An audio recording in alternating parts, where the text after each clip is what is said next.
Avis vascular centre మన దేశంలోనే the best varicose vein hospital. రాష్ట్ర ప్రభుత్వం ఎంత పెట్టింది ఏంటంటే ఎంత ఇచ్చిండ్రు. నేను డీడీఆర్సీ మీటింగ్లో మా జిల్లాలో పాల్గొన్నాను కాబట్టి చెప్తా ఉన్నాను. నేను జూలై లాస్ట్ వీక్లో గౌరవ మంత్రి వివేక్ గారితో కలిసి పాల్గొన్నప్పుడు నేను అడిగిన మా జిల్లా కలెక్టర్ గారిని, యూరియా మీకు సరిపోయినంత వస్తుందా వస్తలేదా, ఆగస్ట్ ఇండెంట్ సరిగా పెట్టిండ్రా పెట్టలేదా అని అడిగినాను. అది రాష్ట్ర ప్రభుత్వం చెప్పాలి. వాళ్ళు ఎంత అడిగితే అంత ఇచ్చినాం. మధ్యలో కొంత పాకిస్తాన్ తోటి యుద్ధం వల్ల ఒక 1 వీక్ 10 డేస్ కొంచెం డిస్టర్బెన్స్ అయిన మాట వాస్తవం. దాన్ని మేము అంగీకరించేందుకు చిత్తశుద్ధితోటి ఉన్నాం. కానీ టీఆర్ఎస్ ఒకటే పనిగా బురద జల్లే కార్యక్రమం పెట్టుకొని 30 మంది పేమెంట్ ఇచ్చేటువంటి జీతగాళ్ళని జర్నలిస్టులకు పెట్టుకొని ఏది పడితే అది చేస్తుంటే ఎవడేం చేస్తాడు కవిత గారు? దానికి కేసీఆర్ ఉన్నప్పుడు యూరియా అయింది. ఆ కేసీఆర్ ఇంట్లో ఫామ్ హౌస్లో తయారు చేసుకొని తెచ్చి రైతులకంతా యూరియా ఇచ్చిండా? మా బాబు ఉంటే మంచిగా వచ్చింది, వేరే ఎవడో తెలియదు. పోయిన సంవత్సరం రాలేదా మరి? ఇదే ఈసారి ఎందుకు వచ్చింది? ఆ డిఫికల్టీని గమనించకుండా రాజకీయ లబ్ధి కోసం పొద్దుగలెత్తే బురద జల్లే కార్యక్రమాన్ని 30 మెడికల్ కాలేజీలు కాదు 30 యూట్యూబ్ ఛానళ్ళకి జీతం ఇవ్వాలని కేటీఆర్ అనేటువంటి జీతం ఇచ్చి చేస్తుంటే ఎవడేం చేస్తాడు దానికి? కవిత గారు ఇబ్బంది జరిగిన మాట వాస్తవం. వారం 10 రోజులు అవస్థ అయిన మాట వాస్తవం. ఆ వారం 10 రోజులు సరిగా మేనేజ్ చేసుకోవడం ఈ ప్రభుత్వానికి చేతగా లేదు అంటున్నా. ఉన్న యూరియాని రైతులకు భరోసా ఇవ్వకపోతే రెండు అవసరం ఉన్న వాళ్ళు వచ్చే పసలు కూడా దొరకదని 4 తీసుకుంటున్నారు. దీనివల్ల కొంత కొరత వచ్చింది. కొంత బ్లాక్మెయిల్ చేస్తూ ఉన్నారు, కొంత బ్లాక్ మార్కెటింగ్ చేస్తూ ఉన్నారు. డీలర్లు కొంతవరకు ఇబ్బంది పెడతా ఉన్నారు రైతుల్ని. దీన్ని కంట్రోల్ చేయాల్సినటువంటి రాష్ట్ర ప్రభుత్వం చేయలేక వైఫల్యం చెందితే అగో పులి అంటే ఇగో తోకని వీళ్ళు ఇక దాన్ని భూతద్దంలో పెట్టి వీళ్ళు రచ్చ చేసి రైతులంతా పానిక్ క్రియేట్ చేసే కార్యక్రమాన్ని చేస్తూ ఉన్నారు. వాళ్ళది కత్తి కాదు నెత్తి కాదు. రాష్ట్రంలో లేరు, ఢిల్లీలో లేరు. అందుకని వేస్తూనే ఉన్నారు బురద. 30 యూట్యూబ్ ఛానళ్ళని పెట్టి పేమెంట్ ఆర్టిస్టులను పెట్టి నడిపిస్తూ ఉన్నారు, నటన చేస్తూ ఉన్నారు. ఎట్లయితుంది అట్లా కవిత గారు? బాధ్యత ఉండాలి, ఏదన్నా బాధ్యత ఉండాలి. భరోసా ఇవ్వాలి రాష్ట్ర ప్రభుత్వంపై. ఏసీగా ఇంత ఉంది, ఇంత స్టాక్ ఉంది, ఇంత లేదు, మీరు ఇట్లా ఉండండి అని వాళ్ళకి చెప్పుకునే పరిస్థితి లేదు రాష్ట్ర ప్రభుత్వానికి. ఒక మంత్రి పోయి ఏ జిల్లాల కలెక్టరేట్లో కూర్చొని సమీక్షించి చెప్పడు. కాంగ్రెస్ తోటి ఈ దరిద్రం ఉంటే టీఆర్ఎస్ తోటి ఆ భావ దారిద్ర్యం ఉంది. ఇద్దరు కలిసి మమ్మల్ని బదనాం చేసేయాలనే కార్యక్రమం తప్పితే ఏముంది అందులో చెప్పండి. సో వాళ్ళిద్దరు కలిసారని మీరు అంటున్నారు. మొన్న ఎన్నికల్లో ఓటేయకపోవడానికి కారణమే బీఆర్ఎస్ బీజేపీకి బీ టీంలా ఉంది కాబట్టి ఓటేయలేదని జయరాం రమేష్. బీఆర్ఎస్ అనేది ఇర్రిలెవెంట్ అవుతుంది రాష్ట్ర రాజకీయాల్లో. నేను ఈ మాట ఏదో రఘునందన్ కావాలని టీఆర్ఎస్ని తిడతాడు కాబట్టి తిట్టాలని తిడతలేడు, ఓకేనా? అరే నీ కుటుంబాన్నే కంట్రోల్ చేసుకోవడం చేతలైతే లేదు, రేపు నీ రాష్ట్రాన్ని ఏం కంట్రోల్ చేస్తావు నువ్వు? బిడ్డకి కొడుకు మధ్యలో ఆస్తుల పంపకాలలో పంచాయతీ నడుస్తూ ఉంది. దాన్ని సరి చేసుకోరి ఫస్ట్. మీరు బీఆర్ఎస్లో అది ఆలోచించుకోరి ఫస్ట్. అది ఆలోచించుకోవడం చేత కాదు, అది చేయడం చేత కాదు. బావకు నాకంటే ఎక్కువ పదవులు ఇస్తారు అని మరదలో ఇల్లు చేస్తూ ఉంది. కుటుంబాన్ని చక్కదిద్దుకో. నలుగురున్న కుటుంబాన్ని చక్కదిద్దుకోలేనోడు రేపు 4 కోట్ల తెలంగాణ ప్రజల్ని చక్కదిద్దాడు. రేపు మా బాపు మళ్ళీ వస్తాడు, మేము మళ్ళీ వస్తాం, వచ్చి ఏం చేస్తారు? బిడ్డకే న్యాయం చేయలేవు, నేను దేశంలో ఎవరికే న్యాయం చేస్తావు? తొలి తెలంగాణ క్యాబినెట్లో ఒక ఆడబిడ్డకు మంత్రి పదవి వేయకుండా అట్లా ఆడబిడ్డలకి అన్యాయం చేసినావు. ఆఖరికి రెండో దాంట్లో ఇప్పుడు నీ బిడ్డనే చెప్పి బయటకు వచ్చింది, మా నాయన మొత్తం సామాజిక తెలంగాణకు వ్యతిరేకం, మా నాయననే తప్పు చేసిండు అని చెప్తుంది. ఇంకేం ముఖం పెట్టుకుని వచ్చి ఓట్లు అడుగుతారు రేపు టీఆర్ఎస్ వాళ్ళు? దేనికోసం అడుగుతారు ఓట్లు? సంపాదించిన అక్రమాస్తుల్ని బిడ్డకి కొడుకు సరిగా వంచలేదని చెప్తాడా? లేకపోతే బిడ్డకి పదవి వేయక మా అల్లుడికి పదవి ఇచ్చినా అల్లుడు ఇంకోటి చేస్తున్నాడని చెప్పుకుంటాడా? ఏం చెప్తారు మీరు రేపు వచ్చి? ఏం టీఆర్ఎస్, ఏం బీఆర్ఎస్, ఏడున్నదని? ఇర్రెలవెంట్ అయిన వాళ్ళ గురించి మీరేదో ముచ్చట పెడతారు మళ్ళీ నాతో వచ్చి. ఏమున్నది అందులో? ఏడున్నారు వాళ్ళు? ఏడున్నారు కవిత గారు? ఎందుకు లేరు మెదక్ పార్లమెంట్లో? ఏం చెప్తారు మీరు? ప్రజాస్వామ్యం కడతాం, ప్రజలు ఓట్లు వేస్తారు. మీకు ఓట్లు వేస్తే లేరు కదా, రేపు ఇంకా వేయరు మీకు. నిన్నమని ఒక జర్నలిస్ట్ కృష్ణ అనుకుంటా మిత్రుడు 10 ప్రశ్నలు సమాజం ముందు నుంచి సర్వే చేసిండు. ఏమొచ్చింది సర్వే రిపోర్టు? మాకు ఏం కాలే, మంచిగా ఉన్నామని బింకనాలు పొంకనాలు కొట్టి పొద్దుగాల బావ ప్రెస్ పెడితే పొద్దుగుకి ట్వీట్ పెట్టుడు, గివే కదా వాళ్ళ పంచాయతీ. బావబొమ్మరుదుల పంచాయతీలే కదా. అలా ఏం చేస్తున్నారండి వాళ్ళకి? మీరు చూడు, నిజంగా నేను చాలా స్పష్టంగా చెప్పదలుచుకున్నా మీకు. ఈ 18 నెలల్లో గత ఏడాది నుంచి హరీష్ రావు గారు ఒక జిల్లాకు వస్తే దానికి పోటీ కేటీఆర్ గారు ఇంకో జిల్లాకు పోవాలి. హరీష్ రావు గారు ప్రెస్ మీట్ పెడితే కేటీఆర్ గారు ట్వీట్ పెట్టాలి. హరీష్ ట్వీట్ పెడితే కేటీఆర్ గారు ప్రెస్ మీట్ పెట్టాలి. బావ సిరిసిల్లకు పోతే బామ్మది కరీంనగర్ పోవాలి. ఇది తప్ప వాళ్ళిద్దరి పోటీ పంచాయతీ తప్ప వాళ్ళు ప్రజలకు చేసింది ఏంది? ఏం చేసిర్రు? 10 ఏళ్ళలో మీరు చక్కదిద్దింది ఏందని? ఓ గ్రూప్ 1 పెడితే కోర్టుకు పోతుంది, గ్రూప్ 1 పోతుంది, గ్రూప్ 2 పోతుంది, గ్రూప్ 3 పోతుంది. అసలు ఎవరి కొంపల బంగారం వచ్చింది? మీ కొంపల తప్ప పక్కన కొంపల బంగారం రాలే. ఆఖరికి వచ్చిన ఆ బంగారాన్ని సరిగా వంచుతలేమనే కదా ఇలా బిడ్డి పంచాయతీ పెట్టిందంతా. దేని కొట్లాడుతున్నారు కవిత గారు వాళ్ళు? అన్నా చెల్లె దేని కొట్లాడుతున్నారు? బావమరదలు దేని కొట్లాడుతున్నారు? నేను మాట్లాడితే బీజేపీని నాకు ఏదో కేసీఆర్ మీద కోపం ఉంది, కేసీఆర్ కుటుంబం మీద కోపం ఉందని కింద మళ్ళీ పేమెంట్ బ్యాచ్లో 200లకు జీతం ఇచ్చి కామెంట్లు పెట్టిస్తుంటాడు కేటీఆర్ అనేటోడు. దుబాయ్లో సంస్థలు పెట్టుకొని సంపాదించుకున్న సొమ్ముతోటి. ఆడ కవిత అడిగిన దానికి సమాధానం చెప్పమను. మీ పతనం నాతోటే మొదలైంది, ఇంకా రేపు మొత్తం మిమ్మల్ని మొత్తం లేకుండా చేస్తాం. ఇట్లే చేస్తే మీరు ఈ పేమెంట్ బ్యాచ్లతోటి పైసలతోటి రాజకీయం చేయకూడదు దయచేసి. ప్రజలకు సేవ చేసి గెలువుండ్రి. నీ బిడ్డే నీ చెల్లె చెప్పింది కదా నాయనని మంచిగా చూసుకోమని, చూసుకో. పక్క రాష్ట్రం లేదు అయింది కదా జయలలిత గారికి, అట్లా కాకుండా చూసుకో, జాగ్రత్త పడు. రామన్న అని ప్రాధేయపడుతూ చెప్పింది కదా, పైసల పంచాయతీ కాదు, ముందు నాయనని కాపాడుకోరు. నీకు నాయనని కాపాడుకోవడం రాదు, చెల్లెని కాపాడుకోవడం రాదు, మచ్చి మా మీద ఇరుసుకపడ్డమనేది యూట్యూబ్ ఛానల్ పెట్టి పేమెంట్ బ్యాచ్లు పెడితే ఏమవుతుంది కవిత గారు? ఇప్పుడు బీఆర్ఎస్ పార్టీలోంచి అంటే అప్పుడు ఉన్నటువంటి టీఆర్ఎస్ పార్టీలోకి మీరు బయటికి రావడానికి కూడా ఒక కారణం అని చెప్పారు. అదే కారణంతోనే మీరు వచ్చిండ్రా? నేను ఏమంటున్నా, వాళ్ళ కుటుంబ పంచాయతీలో మమ్మల్ని ఎందుకు లాగుతారు? మీ పేరు చెప్పారు కదా అక్కడ. పోనీరు, చెప్పేటోళ్ళు చెప్పుకుంటేనే, వాళ్ళకి ఎలా అవసరం వచ్చినప్పుడు ఇది చేసుకుంటారు. మనకెందుకు కవిత పంచాయతీ? వాళ్ళ సాగు వాళ్ళు చావనీరు. సో వచ్చినటువంటి రీజన్స్ అన్ని ఏంటనుకుంటున్నారు? ఇవన్నీ రీజన్స్ తోనే నేను నన్ను ఎందుకు బయటికి పంపిరేంది అనేది నేను బయటకు వచ్చినప్పుడు కుండ బద్దలు కొట్టినట్టు చెప్పిన. ఓకేనా? తిట్టేకాడికి తిట్టినా, శాపనార్థాలు పెట్టేకాడికి పెట్టినాం, చేసేకాడికి చేసినాం. ఇది కాదు కొట్లాడాలి వ్యతిరేకంగా నిలబడాలనుకున్నాం. ఏ నోరైతే కేసీఆర్ గొప్పోడు, తెలంగాణ గొప్పదని చెప్పిందో, తెలంగాణ తెచ్చుకుంటేందుకు ఆయన ఉపయోగపడతాడని చెప్పిండో అదే నోరు చెప్పింది. వచ్చిన తెలంగాణ నేను దోసుకొని పెడుతున్నాడు, మళ్ళీ ఎవరికి వస్తే వ్యతిరేకంగా కొట్లాడినేమో వాళ్ళకే ఇస్తున్నాడు అని మళ్ళీ కొట్లాడింది ఇదే రఘునందన్ రావు నోరు. మంచిని మంచి అన్నం, చెడుని చెడు అంట. సార్ ఇప్పుడు బీఆర్ఎస్ బీజేపీకి బి టీం కాదా? ఈ ప్రశ్న అడిగేటువంటి రిపోర్టర్లకి మీ క్వాలిఫికేషన్ ఏందని అడగాల్సి వస్తుంది. ఒక రాజకీయ పార్టీ ఇంకొక రాజకీయ పార్టీకి బి టీం ఎందుకు అవుతుంది? ఎందుకు అవుతుంది అంటున్నా. కేసీఆర్ అనేటోడు ఇఫ్తార్ విందులు ఇస్తాడు, మేము ఇఫ్తార్ విందులలో పాల్గొంటామా? పార్టిసిపేట్ చేస్తున్నారు కదా. వాళ్ళు ముస్లిమ్స్కి రిజర్వేషన్స్ కావాలని కొట్లాడతారు కేసీఆర్ వాళ్ళు, కాంగ్రెస్ కొట్లాడుతుంది. కాంగ్రెస్ బీఆర్ఎస్ ఒకటవుతుందా? బీజేపీ బీఆర్ఎస్ ఒకటవుతుందా? ఎట్లా అడుగుతారు మీరు ఆ ప్రశ్నలో అంటున్నా? ఏ సిద్ధాంతంలో పోలికుంది? మాకు దేశం ఫస్ట్, మా నాయకుడు 24 గంటలలో 18 గంటలు పనిచేస్తాడు, వాళ్ళ కుటుంబం ఫస్ట్. అవునా? వాళ్ళకి 24 గంటలు ఫామ్ హౌసే ఫస్ట్, వాళ్ళకి ఆస్తులు దోసుకోవడం ఫస్ట్, మాకు ఈ దేశం కోసం చచ్చిపోవడం ఫస్ట్. ఇక వాళ్ళకి మాకు బీఫ్ టీంలు ఎట్లయితే ఏం పొంతన ఉంటుంది? ఏం పోలికుందని అడుగుతారు? బీఆర్ఎస్కి ఏం సిద్ధాంతం ఉంది? బీఆర్ఎస్ తెలంగాణ తొలి ముఖ్యమంత్రి దళితుడే, చెప్పిన మాట మర్చిపోవాలి. తెలంగాణ ఫస్ట్ క్యాబినెట్లో మహిళలు ఉండరు, ఆకాశంలో సగం ఆడబిడ్డలు ఎట్లు ఇయ్యరో అంటాడు అవసరం వచ్చినప్పుడు. మళ్ళీ ఆయన ఇలా ఆడబిడ్డలు కనబడారు. రెండో క్యాబినెట్లో బీసీలు ఉంచారు. తెలంగాణ జనాభాలో 185% బీసీలు, ఎస్సీలు, ఎస్టీలు. ఇది జూన్ 2014లో కేసీఆర్ గారు నిండు శాసనసభలో చెప్పిన మాట. ఏడిచ్చిండు మంత్రి పదవులు. 3 బీసీలకి ఇస్తే ఒక బీసీని అర్ధరాత్రి తీసి పారేసిండు. అవునా? ఏమున్నది మరి వాళ్ళకి సామాజిక న్యాయం అంటే? ఏమేదో చెప్తుంది సామాజిక న్యాయం అని మా చెల్లె కవిత. పూలే బొమ్మ పెట్టాలి అసెంబ్లీలో. అరే మీ నాయన ముఖ్యమంత్రి ఉన్న 10 ఏళ్ళు ఏడున్నావు నువ్వు? అంటున్నా. అప్పుడు ఎందుకు పెట్టలే పూలే విగ్రహం? అప్పుడు ఎంపీ నువ్వు, ఎమ్మెల్సీ ఎందుకు పెట్టలే? నాయన నేను పూలే విగ్రహం పెడతాను ఎందుకు పెట్టలే అసెంబ్లీలో? ఇలా దానికి సంతకాల సేకరణ అని ఓ రోజు కోదండరామ్ గారింటికి, ఓ రోజు లేని గద్దర్ గారింటికి, ఓ రోజు ఇంకోళ్ళ ఇంటికో ఏదో సంతకాలు చేస్తుంది. ఈ మీద ఉద్ధరిస్తున్న సమాజాన్ని అని తిరుగుతుంది. ఏం ఉద్ధరిస్తుంది? నవ్వుతురు జనాలు. 10 ఏళ్ళు పెట్టడం శాతకాలగాని ఈమె ఇలా పూలే పేరు చెప్పుకొని తిరుగుతుంది. సామాజిక తెలంగాణ అంట. మీ నాయన చేసిందే నువ్వు చేస్తా ఉన్నావు. ఎట్లా వస్తుంది మీతోటి సామాజిక తెలంగాణ? మాతోటి వస్తుంది కవిత గారు. మేము 170 మందికి ఇచ్చినాం కేంద్ర క్యాబినెట్ లోపల. వాళ్ళు ఇయ్యలే, టీఆర్ఎస్ వాళ్ళు ఇప్పుడున్న కాంగ్రెస్ వాళ్ళు ఇయ్యలే. మీరేమో టీఆర్ఎస్ మా బీ టీం అంటాడు, బీఆర్ఎస్ వాడేమో కాంగ్రెస్ బీజేపీ ఒకటి అంటాడు. ఎందుకు ఒకటైతాం అంటున్నా? మాకు ఎవరితోటి ఏం అవసరం ఉందని ఒకటైతాం? మాకు ఏం అవసరం వాళ్ళతోటి? మా సిద్ధాంతానికి వాళ్ళ సిద్ధాంతానికి పొత్తు ఎక్కడుంది, పొంతన ఎక్కడుంది, సారూప్యత ఎక్కడుంది?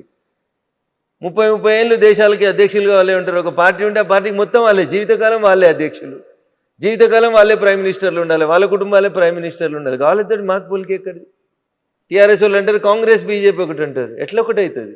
ప్రతి 3 ఏళ్ళకి ఎవరున్నా సరే మేము అధ్యక్షుడిని మార్చేస్తాం, ఎంత పెద్దోళ్ళని అయినా కానీ. మ్యాక్సిమం అంటే 2వ సారి అవకాశం ఇస్తుంది మా పార్టీ. ఎట్లయితుంది కవిత గారు? ఎట్లా బీటీం అవుతుంది బీఆర్ఎస్? ఏ లెక్కన బీటీం అవుతుంది చెప్పు? ఏ సిద్ధాంతం ప్రకారం బీటీం అవుతుంది? కాంగ్రెస్ వాళ్ళది నోరా మోరా వాళ్ళు ఆలోచించుకోవాలి. రాహుల్ గాంధీ అంటాడు ఓటు చోరీ అయింది అంటాడు, ఎంపీ ఓట్లు చోరీ అయినాయంట. ఏం మాట్లాడతారు కవిత గారు? ఈయన ఇట్లా మాట్లాడతాడు కేటీఆర్, ఆయన అట్లా మాట్లాడతాడు. ఏం మనుషులు వీళ్ళు అసలు? ఓటు చోరీ అవుతుంది అంటే ఏంది? నువ్వు ఎవరిని అవమానిస్తున్నావు? ఎంపీలను అవమానిస్తున్నావా? నీ పార్టీ ఎంపీలను అవమానిస్తున్నావా? నీ పార్టీ ఎంపీలు ఎట్లా నువ్వు చెప్తున్నారు? వాళ్ళు ఆత్మప్రబోధానుసారం వేసి ఉంటారు. అక్కడ విప్పలేదు కాబట్టి వేసి ఉంటారు. దానికి ఎవడు ఏం చేస్తాడు?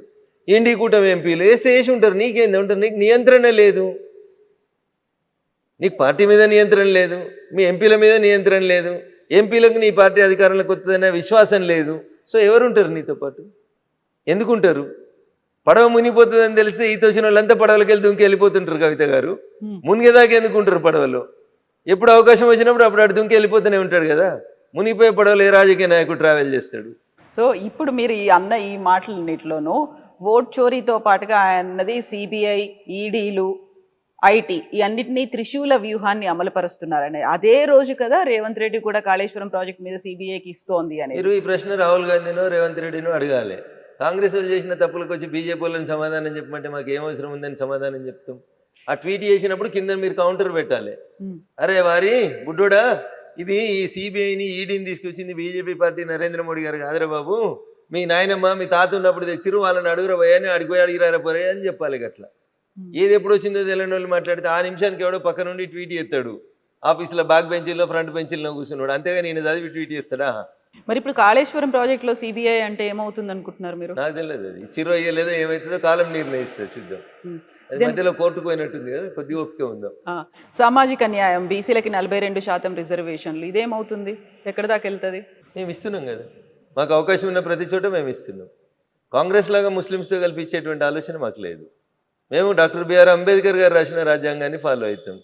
డాక్టర్ బిఆర్ అంబేద్కర్ గారు రాసిన రాజ్యాంగంలో ఎస్సీలకి ఎస్టీలకి రిజర్వేషన్లు ఇవ్వమన్నారు, కానీ మైనార్టీలకు రిజర్వేషన్లు ఇవ్వమని చెప్పలేదు. అయినా కవిత గారు బిలో 10 ఉంటే మైనార్టీస్ అవుతారు, మోర్ దెన్ 10 అయినాక వాళ్ళు మైనార్టీస్ అయింది, వాళ్ళకి మైనార్టీ రిజర్వేషన్ అయింది, వాళ్ళని తెచ్చి బీసీ రిజర్వేషన్లో పెట్టేటువంటి తెలివి తక్కువ పని అయింది.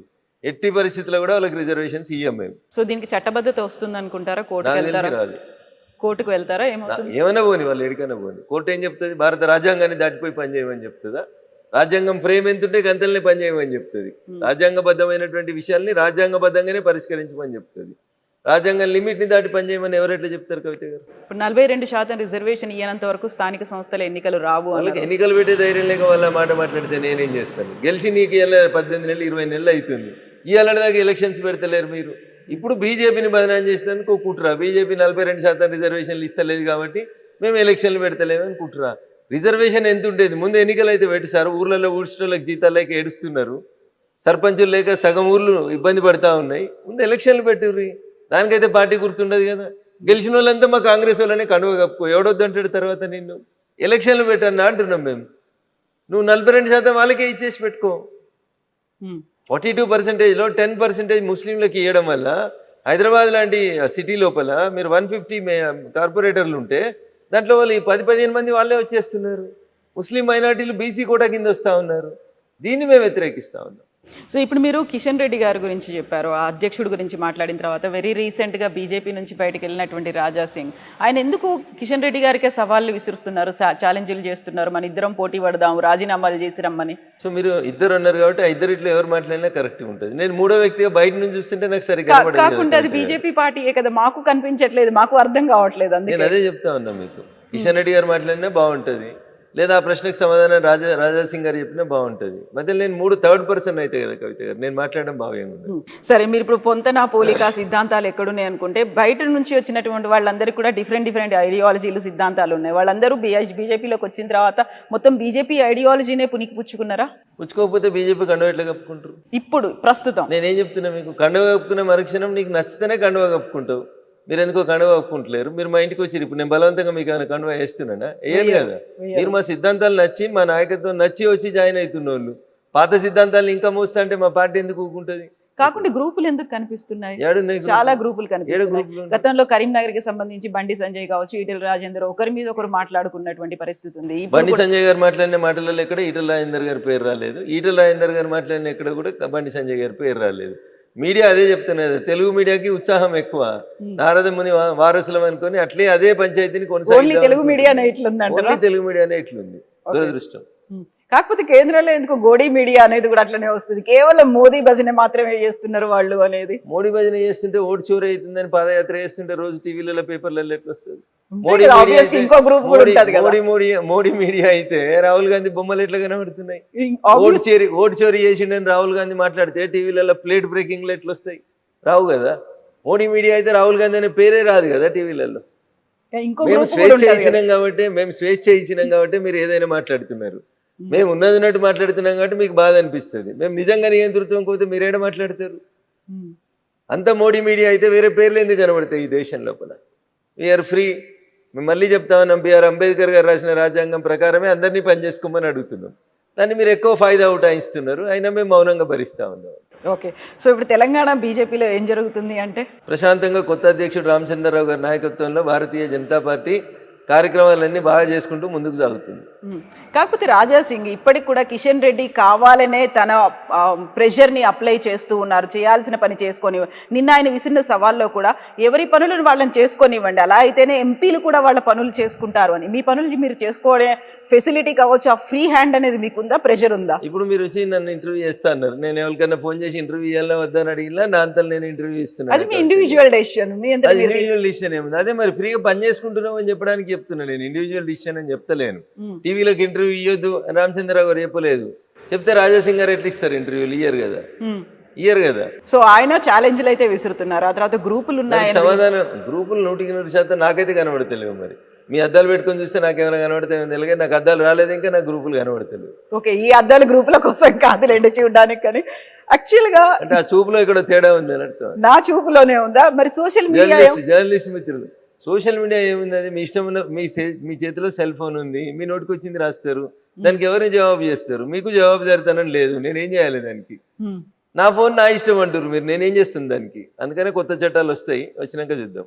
ఎప్పుడు వస్తున్నాయి? ఏం చట్టాలు అవి? సమయం సందర్భాన్ని బట్టి తీసుకొస్తాం. సో నియంత్రించే చట్టాలా, గ్యాగ్ ఆర్డర్స్ లాంటివి వస్తున్నాయి? ఏం చెప్తా ఉన్నా, నేను చట్టాలు తీసుకొస్తామని చెప్పినాం, నియంత్రిస్తామని చెప్పలేదు. నేను ఏం చట్టాలు తెస్తారంటే, మీరు నా ఇంట్లో పైసలు ఉన్నాయి, నేను 10 మందికి సరిపోయి భోజనం వండుతాను, ఒకళ్ళే తింటారు, 9 మంది భోజనం రోడ్డు మీద వారేస్తా అంటే ఏస్ అది ఆపాలి అని చెప్తాం. అది నియంత్రించే చట్టం అవుతుందా?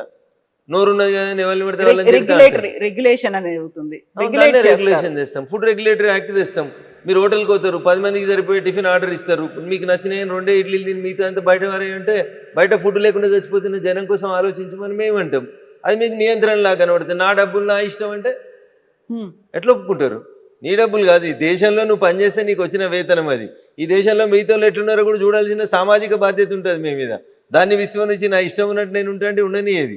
ఈ దేశంలో కొన్ని సంస్కృతులు, పద్ధతులు, సాంప్రదాయాలు, విలువలు, చట్టాలు, రాజ్యాంగం ఉంది. ఇది ఎటు పడితే అటు ఎవరు పడితే వాళ్ళు ఏది పడితే చేస్తామంటే నియంత్రించేందుకు బరాబరి చట్టాలు వస్తాయి.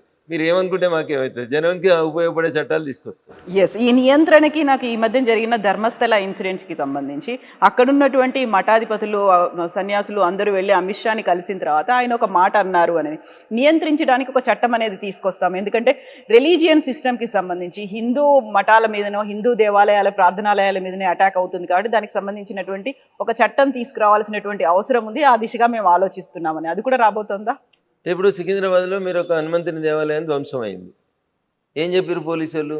ఓ మతిస్థిమితం లేని కర్ణాటకకు చెందిన వ్యక్తి చేసిండు అని చెప్పారు. తర్వాత నా పార్లమెంట్లో వచ్చి సదాశివపేటలో ఒక హనుమంతుని గుడి ధ్వంసం అయింది. అదేదో మతిస్థిమితం లేనోడు పోయి చేసిండ్రు అన్నారు. రీసెంట్గా ఒక 1 month బ్యాక్ నేషనల్ హైవే మీద రుద్రారం అనే విలేజ్లో హనుమంతుని విగ్రహం ధ్వంసం అయింది. వీళ్ళంతా పక్క రాష్ట్రాలకు వెళ్ళి వచ్చి మతిస్థిమితం లేని వాళ్ళు వచ్చి 100 kilometers ట్రావెల్ చేసి వస్తుంటే వాడికి మధ్యలో మసీదు కనబడతలేదా? రోడ్డు మీదనే ఉంటాయి కదా మసీదులు. వాడికి దారిలో ఎక్కడ చర్చి కనబడతలేదా? 200 kilometers ఒక హనుమంతుని కూడా కనబడుతుందా? అంటే దేవాలయాల మీద దాడులు జరుగుతుంటే మౌనంగా చూసుకుంటూ ఉండాలి. మేము 180% ఉన్న హిందువులు మౌనంగా ఉండాలి. 10% లేని వాళ్ళు వచ్చి రోడ్ల మీద మా మసీదుని ముట్టొద్దు, మేము రోడ్డు మధ్యలో కడతామంటే సపరేట్ కూకోవాలన్నా? సుప్రీంకోర్టు చెప్పింది కదా, ఏ ప్రార్థనా మందిరం ఉన్నా తీసేయమన్నది. తీసేస్తాం, తప్పకుండా తీసేస్తాం, నిలబడి తీసేస్తాం, నిల్చోబెట్టి తీసేస్తాం సందర్భం వచ్చినప్పుడు. నువ్వు దాన్ని నియంత్రిస్తున్నట్టుగా తల్లి ఇంకేమంటావు నీ ఇష్టం. చట్టం ముందు అందరూ సమానం అనేది మేము చెప్పదలుచుకున్నాం, చెప్తాం, అదే మాట చెప్తాం. సో ఇక్కడ నుంచి సీఎం కేంద్రానికి 53 సార్లు వెళ్ళాడు. కాకపోతే కేంద్ర ప్రభుత్వం తరఫున రావాల్సినటువంటి హామీలు కావచ్చు, విభజనకు సంబంధించినటువంటి ఇప్పటికీ అమలు జరగలేదు అనే దాంతో పాటుగా బడ్జెట్ కేటాయింపులు అనేవి. కవిత గారు, నేను అందుకని తెలుగు మీడియాకు పైత్యం అని చెప్పిన. 53 సార్లు పోయినప్పుడు ఎన్నిసార్లు మోడీ గారిని కలిసిరు, ఎన్నిసార్లు కేంద్ర మంత్రులను కలిసిరు? మీ దగ్గర లిస్ట్ ఉందా? లేదు. పేపర్ కటింగ్లు ఉన్నాయా? తీసుకురారు. ఒక 15 రోజుల తర్వాత మళ్ళీ కలుద్దాం కవిత గారు. నేను ఓపెన్గా ఛాలెంజ్ చేస్తున్నా. 53 సార్లు వచ్చిండు కదా ఆయన. కాంగ్రెస్ పార్టీ పెద్దలను కలవడానికి ఎన్నిసార్లు వచ్చిండు ఢిల్లీకి? భారతీయ జనతా పార్టీ నాయకత్వంలోని ఎన్డీఏ ప్రభుత్వ పెద్దలను కలవడానికి ఎన్నిసార్లు వచ్చిండు? కాంగ్రెస్ వాళ్ళు ఎన్నిసార్లు అపాయింట్మెంట్ ఇచ్చారు? ప్రభుత్వ పెద్దలు ఎన్నిసార్లు అపాయింట్మెంట్ ఇచ్చారు? తీరు మీ 53 అపాయింట్మెంట్లు డేట్లు దిగిరి. నేను ఇంట్లో లేని, ఇంట్లో ఉంటే నా దగ్గర ఫైల్ ఉంది. ఏ రోజు వచ్చిండు, ఏ రోజు ఎంతమందిని కలిసిండు అనేది నేను ఇస్తాను మీకు లిస్టు. వచ్చిన ప్రతిసారి మేము ఇచ్చినాం. ఆఖరికి నీకు రాహుల్ గాంధీ నీకు ఇవ్వలేదు టైం, మేము ఇచ్చినాం. మా ప్రధానమంత్రి గారు ఇచ్చిరు, ఈ దేశ ప్రధానమంత్రి గారు ఇచ్చిరు. ఎట్లా కవిత గారికి ఇట్లా అంటే బురద తల్లితే ఎట్లా? పైత్యం అనే పదం ఎందుకు అంటే గిందుకనే 53 సార్లలో నువ్వు 10-15 సార్లు నీ పార్టీ పని కోసమే పోయినావు, దానికి కూడా కేంద్రానికి పోయినా అని చెప్తావు. ఫండ్స్ ఇచ్చే విధానం, అరే మీ యూపీఏ ప్రభుత్వం అధికారంలో ఉన్నప్పుడు రేవంత్ రెడ్డి గారు కాంగ్రెస్ పెద్దలారా యూపీఏ 1 యూపీఏ 2 హయాంలో మీరు 32% ఫండ్స్ని డివల్యూషన్ ఆఫ్ ఫండ్స్ అని ఒక చట్టం ఉంటుంది, దాని ప్రకారం డెవల్యూషన్ ఆఫ్ ఫండ్స్ ప్రకారం కేంద్రానికి ఎన్ని రావాలి రాష్ట్రాలకు ఎన్ని రావాలని ఫండ్స్ పంచుతారు. 32% పంచేటోళ్ళు మీరు. ఆక్స్ఫర్డ్లో చదువుకొని ప్రపంచంలో గొప్ప ఆర్థికవేత్త అన్న మన్మోహన్ సింగ్ గారు ఈ దేశాన్ని పాలించిన 10 ఏళ్లలో కేంద్రం నుంచి రాష్ట్రాలకు వచ్చిన నిధులు 32% అయితే భారత ప్రభుత్వం నరేంద్ర మోడీ గారు ప్రధానమంత్రి అయిన మే 2014 నుంచి ఇప్పటిదాకా మేము ఇస్తున్న నిధులు ఎవరు అడగకముందు మేము పెంచింది 42% పెంచినాం. కవిత గారు మీకు ఎందుకు కనబడతలేవు? అందుకనే మళ్ళీసారి ఎల్వి ప్రసాద్ పోయి కళ్ళు మళ్ళీ మంచి చెక్ చేసుకోరని చెప్తున్నాం. మీరు 53 సార్లు వచ్చింది మా కోసం కాదు, డివల్యూషన్ ఆఫ్ ఫండ్స్ రాసింది మేం కాదు, భారత రాజ్యాంగంలో ఫండ్స్ పంపిణీ ఎట్లా జరగాలని చెప్తే గట్లే చేస్తూ ఉన్నాం. గతంలో ఉన్నటువంటి కాంగ్రెస్ ప్రభుత్వం వచ్చే కంటే ముందు అంటే నరేంద్ర మోడీ గారు అధికారంలోకి వచ్చే కంటే ముందు 32% రాష్ట్రాలకు నిధులు ఇస్తే మేము అధికారంలోకి వచ్చినాక 42% నిధులు ఇస్తామని ఇస్తున్నాం. ఎందుకు? 10 ఏళ్ళు ముఖ్యమంత్రిగా చేసిరు కాబట్టి, మోడీ గారికి ముఖ్యమంత్రుల కష్టాలు తెలుసు కాబట్టి రాష్ట్రాలకు ఇచ్చే డబ్బుల్ని పెంచిండు కదా. మీరు ఏ ఊరికైనా పోయి ఈ రాష్ట్రం కాదు ఏ రాష్ట్రానికైనా పోయి చూడు, ఆ రాష్ట్రంలో రోడ్లు ఎవరైనా ఎత్తురు అంటే ఒక్కటే ఒక నేషనల్ హైవే డిపార్ట్మెంట్ వేస్తుంది, భారత ప్రభుత్వం వేస్తుంది. రైల్వే 4 లక్షల కోట్ల రూపాయలు ఖర్చు పెట్టి రైల్వేలు ఎక్స్పాన్షన్ అవుతున్నాయి, బ్రాడ్ గేజ్లు అవుతున్నాయి, ఆర్ఓబీలు ఆర్యూబీలు metre గేజ్లు broad గేజ్లు అవుడు, Vande Bharat ఎక్స్ప్రెస్లు. Secunderabad railway station పోయి చూడు కవితమ్మ, శంషాబాద్ ఎయిర్పోర్ట్ తోటి పోటీ పడేటట్టు ఉంది. అది గవి కనబడాయి మనకి. కేంద్రం పైసలు ఇస్తలేదు. ఎవరు ఇస్తుర్రు? చెర్లపల్లికి పోయి చూడు 1000 కోట్లు పెట్టి కట్టినాం రైల్వే టెర్మినల్, ఎట్లుందో చూడు ఒకసారి. దేశంలో ఎప్పుడో స్వతంత్రం కంటే ముందు కట్టిన రైల్వే స్టేషన్లు. తెలంగాణలో 42 రైల్వే స్టేషన్ల రూపురేఖలు ఎట్లా మారినాయో చూడు. ఇప్పుడు రైల్వే స్టేషన్లలో ఎస్కలేటర్లు వచ్చినాయి కవిత గారు, మీరు ఎప్పుడైనా రైలు ఎక్కితే తెలుస్తుంది. పోయి సికింద్రాబాద్ రైల్వే స్టేషన్ చూడుర్రి, చెర్లపల్లి రైల్వే స్టేషన్ చూడుర్రి. అరే నిన్ననో మొన్ననో పేపర్లో రాసుకుంటున్నాడు రేవంత్ రెడ్డి, ఫ్యూచర్ సిటీకి వెళ్ళి అమరావతి దాకా రోడ్ ఎత్తాడట 12 లైన్లు. పైసలు ఎవరు ఇస్తున్నారు కవిత గారు? మేమే ఇస్తున్నాం. కోమటిరెడ్డి వెంకటరెడ్డి గారు చెప్తారు హైదరాబాద్ టు విజయవాడ మేము 8 లైన్ల రోడ్డు చేస్తున్నాం. పైసలు ఎవరు ఇస్తున్నారు? గ్రీన్ఫీల్డ్ ఎక్స్ప్రెస్ హైవే భారత ప్రభుత్వం నరేంద్ర మోడీ గారు ఇస్తున్నారు. సూర్యాపేటకి వెళ్ళి ఖమ్మం పోవాలంటే ఇంతకుముందు 3 గంటలు పడుతుండే కవిత గారు, ఇప్పుడు గంట కూడా పట్టది. ఎవరు ఇచ్చిరు నేషనల్ హైవే? భారత ప్రభుత్వం నరేంద్ర మోడీ గారి నాయకత్వంలో ఇచ్చింది. ఏం మాట్లాడతారు కవిత గారు? పైసలు వస్తా లేకపోతే మీరు ఒక్కసారి గట్ల పోరి, మేడ్చల్కి వెళ్ళి కొంపల్లికి వెళ్ళి అత్వెల్లి గట్టు సైడ్ పోయి రండి రోడ్డుకి. నరకం కనబడుతుంది రోడ్డు మీద. ఇలా 6 లైన్స్ రోడ్ వేసి 1200 కోట్లు ఇచ్చి పని చేపిస్తా ఉన్నాం. నా పార్లమెంట్ కాన్స్టిట్యున్సీ ప్రారంభమయ్యే బిహెచ్ఎల్ దగ్గరికి రండి, బిహెచ్ఎల్ చౌరస్తాలో సిగ్నల్ పడితే గంట ఏడ్చుకుంటా నిల్చుంటారు జనాలు. ఇప్పుడు 5 నిమిషాల లోపల బిహెచ్ఎల్ చౌరస్తా పారైపోతారు. సుమారు 200 కోట్లతోటి ఫ్లైఓవర్ కట్టినాం, నేషనల్ హైవే మీద కట్టినాం. మియాపూర్ చౌరస్తా నుంచి సంగారెడ్డి చౌరస్తా దాకా 6 లైన్స్ రోడ్ వేస్తా ఉన్నాం, నేషనల్ హైవేస్ నడుస్తున్నాయి. మీరు ఏదైనా కూరుకోయి స్టేట్ హైవే చూసిరా పోరు ఎట్లుందో చెప్తా నేను. మీరే కంపేర్ చేసి చూడు state highways and national highways, ఎవరి పనితీరు ఎట్లుందో తెలుస్తుంది. ముఖం మంచి లేక దెబ్బలు కొడితే ఎట్లా తల్లి? ఇప్పుడు ఇవన్నీ చెప్తున్నటువంటి రఘునందన్ రావు ఇన్ని రకాలుగా మాట్లాడుతుంటే ఎందుకని బయట మాట్లాడట్లేదు మీరు? వీటి వీనిదా ఇది బయట కాకపోతే ఇంట్లో మాట్లాడుకుంటున్నాం. ఇంటర్వ్యూలో మాట్లాడేది కదా, ప్రపంచం అంతా చూస్తుంది కదా. ఇంటర్వ్యూలో ప్రతి మీటింగ్ కి ఇప్పుడు నాతో పాటు మీరు సిద్దిపేటకి రండి, కొద్దిసేపు అయిన తర్వాత నేను జిఎస్టీ మీద అవగాహన సదస్సు పెడుతున్నా. నిన్న పెట్టిన గజ్వేల్లో, మొన్న పెట్టిన మెదక్లో గంటన్నర వర్తక వాణిజ్య వ్యాపార అడ్వకేట్లు, డాక్టర్లు, కిరాణా దుకాణాలు, సిమెంట్ దుకాణాలు, హార్డ్వేర్ దుకాణాలు అందరినీ కూర్చోబెట్టి 2 గంటలు వస్తున్న కవిత గారు. జనానికి బయట మాట్లాడకపోతే ఇంట్లో మాట్లాడుతున్నాడు. కాకపోతే చేసినటువంటి పథకాలు కేంద్రం అయితే ఏమేవైతే తీసుకొచ్చిందో ప్రాజెక్టులు, వీటన్నిటి గురించి చెప్పాల్సినటువంటి బీజేపీ ఎంపీలు ఆ స్థాయిలో చెప్పలేకపోతున్నారు కదా అనేది. రోజు పొద్దున్నే సాయంత్రం దాకా నా ఫేస్బుక్ ఓపెన్ చేసి చూడు, రోజు ఎన్ని గంటలు అరుస్తా ఉన్నా, ఎన్ని గంటలు చెప్తా ఉన్నా. పాల మీద పైసలు తగ్గించినాం, పాల మీద తగ్గించినాం, ఉప్పు మీద తగ్గించినాం, మందుల మీద తగ్గించినాం, మీరు తిరిగే స్కూటీ మీద తగ్గించినాం, మీ సార్ తిరిగే కారు మీద తగ్గించినాం, దేని మీద తగ్గియలేదు. ఆఖరికి హెల్త్ ఇన్సూరెన్స్ మీద 0 చేసినాం, జిఎస్టీ తగ్గించి మీ ఇంటికి నెలకు 15,000 రూపాయలు ఖర్చు తగ్గించినాం. దాని గురించి మాట్లాడారు ఎందుకు కవిత గారు? మేం చెప్పకపోతే ఎవరు చెప్తా ఉన్నారు? ప్రతి పేదోడికి లాభం జరుగుతుంది జిఎస్టీ వల్ల. 12 లక్షలు ట్యాక్స్ ఎగ్జంప్షన్ ఇచ్చినాం కదా మీకు. ఎవరిచ్చిర్రు? నరేంద్ర మోడీ గారి నాయకత్వంలో నిర్మలా సీతారామన్ ఆర్థిక మంత్రి ఇచ్చిర్రు. మరి మీరు ప్రపంచం మెచ్చిన గొప్ప ఆర్థికవేత్త కదా, మీ హయాంలో ఇన్కమ్ ట్యాక్స్ ఎగ్జంప్షన్ ఎంత ఉండే? కాంగ్రెస్ హయాంలో 10 ఏళ్ళు మీరు కూడా పాలిచ్చిర్రు కదా, ఏమైంది? అయితే నేను అనేది కేవలం రఘునందన్ రావే ఎందుకు మాట్లాడుతున్నాడు, మిగిలిన ఎంపీలు కావచ్చు, ఎమ్మెల్యేలు కావచ్చు, ఇక్కడ ఉన్నటువంటి లీడర్లు ఇవన్నీ ఎందుకు మాట్లాడలేకపోతున్నారు? ఎందుకని చెప్పట్లేదు? ఎవరు చెప్తలేదు? ఎవరి నియోజకవర్గాల వాళ్ళ మేము తిరిగి చెప్పుకుంటున్నాం. ఎవరి పని వాళ్ళు చేస్తూనే ఉంటారు. చేతుల పని చేతులు వేస్తాయి, కాళ్ళ పనులు కాళ్ళే చేస్తాయి. అందరూ మాట్లాడారు కవిత గారు. కొందరు మాట్లాడతారు, కొందరు పని చేస్తారు, కొందరు ఇంకొక పని చేస్తారు. దేవుడు ఎవరికి ఏది ఇస్తే ఆ శక్తి ప్రకారం పని చేసుకుంటూ పోతారు కదా కవిత గారు. ఎస్. సో అందరూ పని చేయలేరు, కొంతమంది మాట్లాడతారు, కొంతమంది పని చేస్తారు. వెరీ రీసెంట్ గా బీజేపీకి సంబంధించి ఒక నిర్ణయం తీసుకుంటున్నట్టున్నారు. 10 ఏళ్ల నుంచి ఎవరైతే పదవుల్లో ఉన్నారో వాళ్ళకి పార్టీ వైపు, పార్టీలో బాగా పనిచేస్తున్న వాళ్ళని పదవుల వైపు అనేది. రఘునందన్ రావుకి కేంద్ర మంత్రి వస్తుందా? నేను పని చేస్తాను కదా ఎంపీ. అదే అంటున్నా నేను, పార్టీలో ఇక్కడ పని చేస్తున్నారు కాబట్టి కేంద్ర మంత్రిగా వస్తుందా? పార్టీగా పనిచేస్తలేను, నేను ఎంపీగా పనిచేస్తా ఉన్నా. పార్టీ అవకాశం ఇచ్చింది, ఎంపీగా గెలిచిన. అరే 20 లక్షల మంది జనానికి పొద్దుగలైతే సావుకోసలు ఉన్నది వర్షాలతోటి. రోడ్డు తెగిపోతున్నాయి, మోరీలు తెగిపోతున్నాయి, జ్వరాలు వస్తున్నాయి, రకరకాలైనటువంటి సమస్యలు వస్తూ ఉన్నాయి. అన్ని సమస్యల్ని అడ్రస్ చేసేందుకు పని చేస్తూనే ఉన్నా కదా.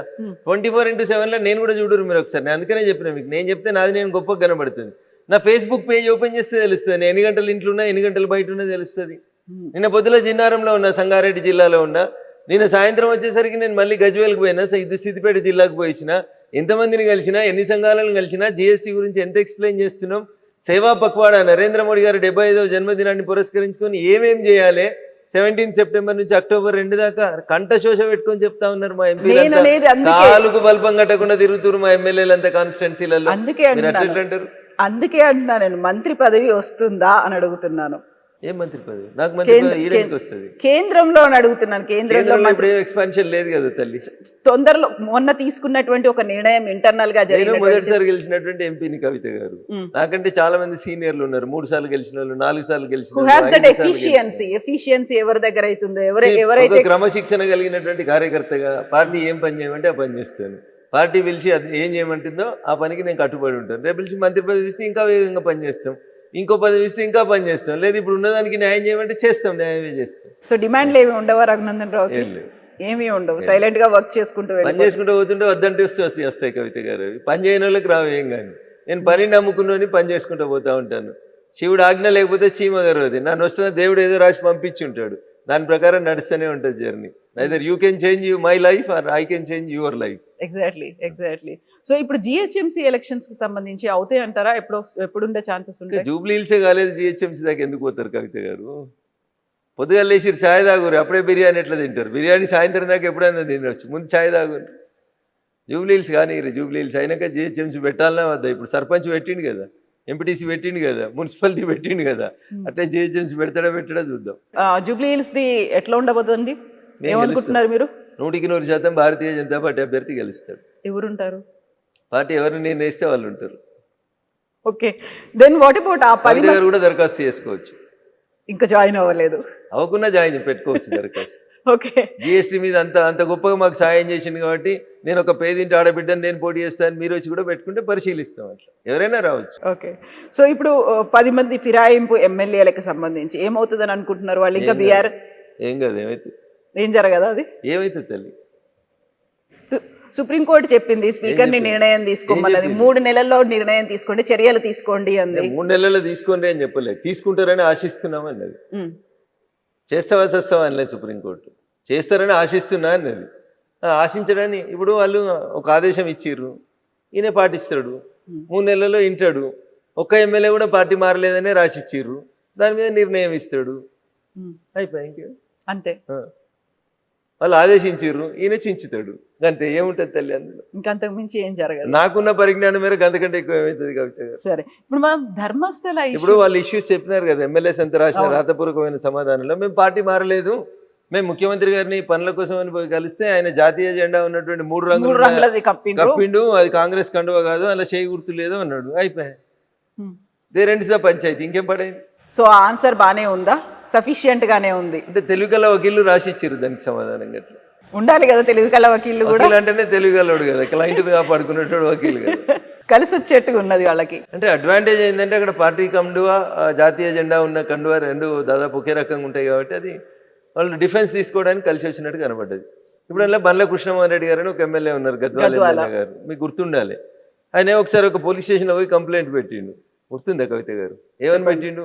కాంగ్రెస్ వాళ్ళు వాళ్ళ ఫ్లెక్సీలో నా బొమ్మ పెడుతుర్రని ఆయన ఎఫ్ఐఆర్ చేయించిండు. అంటే దాని అర్థమైంది కవిత గారు? ఏం చెప్పు, నాకు తెలియక అడుగుతున్నా. కాంగ్రెస్ వాళ్ళ ఫ్లెక్సీలో ఈయన ఉన్నాడు అంటే కాంగ్రెస్ వాళ్ళు వాళ్ళ ఫ్లెక్సీలలో నా బొమ్మ పెట్టుకున్నారు, తప్పుగా నా బొమ్మను పెట్టి ప్రచారం చేస్తున్నారని ఎమ్మెల్యే పోయి పోలీస్ స్టేషన్ లో కంప్లైంట్ రిజిస్టర్ చేయించి వచ్చిండు. ఆయన కాంగ్రెస్ లో ఉంటే కేసు ఎందుకు రిజిస్టర్ చేపిస్తాడు? సో అంటే ఆయన బీఆర్ఎస్ అని మీరు అంటున్నారు. నేను అంటలేను తల్లి, ఆయన చెప్పింది చెప్తా ఉన్నాను. okay. నాకేం అవసరం, నేను ఆయన వకీల్ కాదు, నాకు సంబంధం లేదు. సో ఇప్పుడు మనం ధర్మస్థల గురించి మాట్లాడుకుంటే, ధర్మస్థలలో ఏం జరిగిందని అనుకుంటున్నారు? ఎందుకని అంత మాస్ బరియల్ అనే దేశవ్యాప్తంగా ఒక నెగటివ్ ప్రోపగండా అయింది? మన పక్కన ఉన్నటువంటి పొరుగు దేశాలను మీరు గమనిస్తూ ఉన్నారు. లెఫ్ట్ వింగ్కి సంబంధించినటువంటి మేధావులన్నీ కలిసి దేశాలను అస్థిరం చేసి, చిన్న భిన్నం చేసి, పార్లమెంట్లను తగలబెట్టించి, ప్రైమ్ మినిస్టర్లు ఇళ్ళని తగలబెట్టించి, అంత నానా న్యూసెన్స్ ఎవరు చేస్తూ ఉన్నారంటే ఈ విచ్చలవిడితనానికి అలవాటు పడ్డటువంటి లెఫ్ట్ వింగ్కి అనుబంధంగా పనిచేసేటువంటి వ్యక్తులు, ద సోకాల్డ్ మేధావులు. ఎవడో పైసలు ఇస్తే వీడు ఆ మేత తిని ఏమంటారు, ఆవు గడ్డి తిని పెండబెట్టినట్టు చేసేటువంటి మూర్ఖులు వీళ్ళంతా.